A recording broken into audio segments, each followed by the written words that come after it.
Bok, nalazimo se ispred studentske menze u Puli. Danas ćemo vam pokušati približiti zadovoljstvo studenata i radnika ovog studentskog restorana.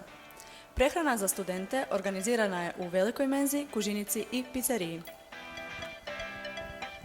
Ispitat ćemo studente koliko su zadovoljni uslugom i hranom u menzi te koju menzu preferiraju. Također, ispitat ćemo zaposlenike kakvi su uvjeti rada i koliko je teško raditi sa studentima. Pa, krenimo! Svakako, dakle, tete i gospoda koja rade u menzi su prekrasni i mislim da zaslužuju svaku pohvalu općenito. Smatram da je ponuda zadovoljavajuća i sviđa mi se što ima puno kuhanih jela. Mogu vam reći da sam više zadovoljna uslugom u menzi nego izborom hrane, ali dobro. Sve u svemu nije loše. Dobro. Yeah, it's not too bad. It's pretty cheap, so it's pretty good food. Pa jako sam zadovoljna izborom hrane jer koliko sam vidjela u drugim menzama u Hrvatskoj uopće nemaju toliko veliki izbor kao i mi ovdje. Jesam, zadovoljan sam. I sa hranom i sa uslugom, hrana mi je čisto zapravo u redu, imamo puno izbora. Mislim, nedjeljom zna biti ponavljanja, ali većinom put imamo izbora za odabir. Ako nam se nešto sviđa, možemo uvijek na pizzu ići. Pa jesam. Moram priznat da jesam, stvarno, evo, u zadnje vrijeme kvalitetnija. Jedino moram priznat za plastiku koja je sad nova da nije baš toliko kvalitetna, ja stalno uzimam za van. Ne zatvara se, ali sa samim izborom stvarno jesam. Vrlo sam zadovoljna izborom. Doduše, možda bi trebalo još malo više izbora, ali s obzirom da je u Puli dosta malo studenata, mislim da je ovo sasvim u redu. Pa iskreno, uslugom sam zadovoljan, ima jako dobrih kuhara, ali sa hranom toliko, jer neka budu baš sva ista jela skoro svaki dan, pa onda nije baš sve. Izbor hrane u menzi mi se sviđa i s obzirom da ima neka piletina, ima neka pašta, ima izbora stvarno za svakoga. Da, zadovoljan sam. Yes, I'm satisfied with the food here. Mostly I like that it's really fresh. Ja sam osobno hranom dosta zadovoljan, raznovrsno je. Dobra je stvar što su dvije menze, onda tipa kad u jedno nešto što ti nije baš po guštu, u drugo uvijek se nešto potrefi što ipak jest.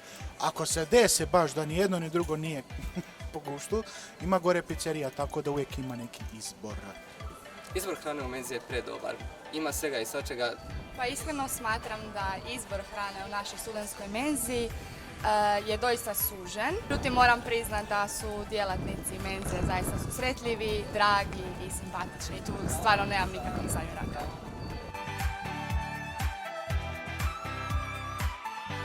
Svaki dan 3 puta dnevno. Sada kada sam u domu posjećujem 2 do 3 puta na dan. Pa s obzirom da studiram izvanredno, posjećujem jednom mjesečno tako nešto, ali jako bi voljela kad bi se uvelo nešto da vanredni studenti imaju barem pravo na jednu subvenciju dnevno. Pa menzu posjećujem u prosjeku 2 puta dnevno. 3 puta dnevno minimum. Dosta često, što se vidi. 3 puta. Pa menzu posjećujem u vrijeme doručka, ručka i večere. Pa svaki dan, nekad 2 puta, ali većinom jednom.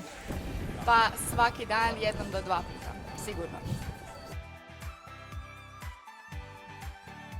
Velika menza je samo iz razloga što ima puno više izbora. The old one better. I think the food is better. It's a bit healthier and newer, I guess. Moram priznat da mi je draža stara OG menza, pošto kuhana jela.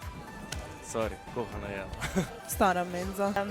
Obje su posebne na svoj način, ali ipak stara menza mislim da je puno bolja s obzirom na cijene. Mislim da je bolja zbog toga što možemo više tog uzeti u meniju, dobijemo i juhu i salaticu što je sve uključeno u cijenu, dok u novoj menzi nije, ali nekad je izbor u novoj menzi možda malo bolji.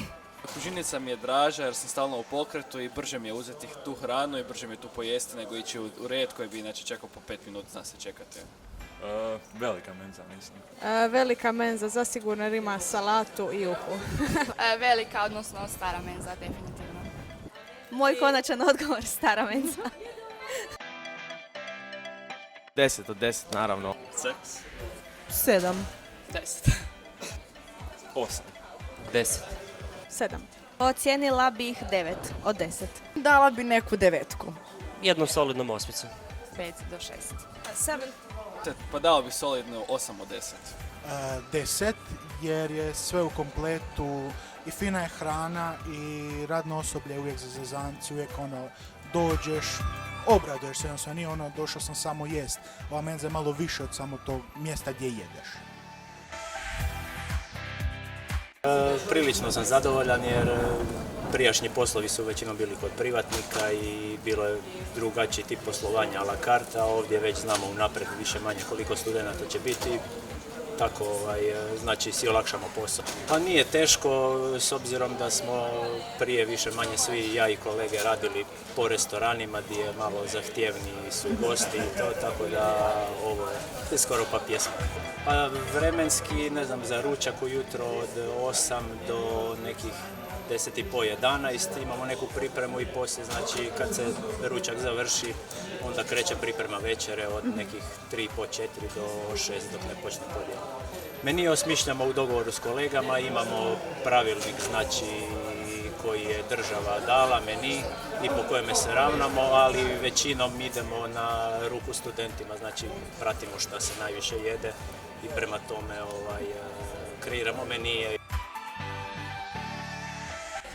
Ovaj posao sam našla na student servisu, znači na SCPU, bio je predložen među ostalim i jednostavno došla sam na razgovor, došla sam tu u menzu, razgovarala sam sa šeficom.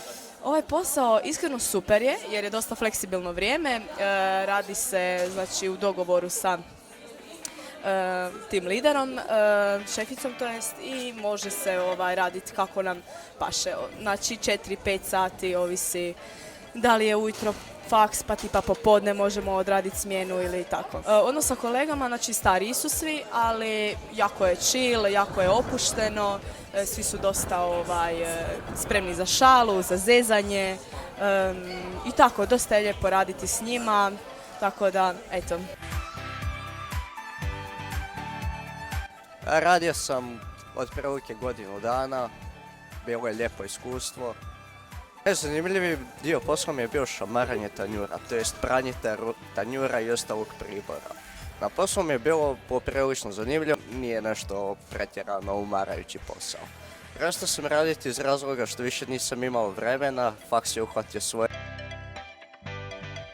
Nakon nekoliko ispitanih studenata možemo zaključiti da je većina studenata zadovoljna studentskim restoranom u Puli.